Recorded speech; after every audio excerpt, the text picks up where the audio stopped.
গরম ভাত আর সাথে মাছ ভর্তা আমার তো অনেক ফেভারিট। তো চলুন আজকে আপনাদের সাথে রেসিপিটা শেয়ার করি। এখানে আমি বড় সাইজের 4 টুকরা মাছের সামান্য লবণ দিয়ে নিচ্ছি, সেই সাথে দিয়ে নিচ্ছি 1 চিমটি হলুদ আর 1 চিমটি মরিচের গুঁড়ো, দিয়ে দিব ধনিয়া জিরা গুঁড়ো আর সবগুলো উপকরণ ভালো করে মেখে এক সাইডে রেখে দিব।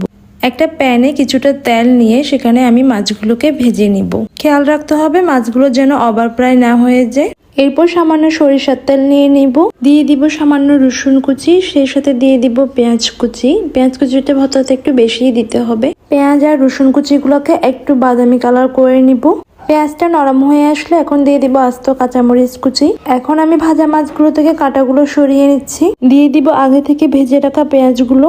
সামান্য লবণ আর সরিষার তেল দিয়ে মাখিয়ে নিব, দিয়ে দিব ধনিয়া পাতা কুচি। গরম ভাতের সাথে এই ভর্তাটা একবার খেলে মুখে লেগে থাকার মতো একটা ভর্তা। তারপর এক পালি বাতাবি লেবু দিয়ে দিলে এর স্বাদটা বলে বোঝানো যাবে না।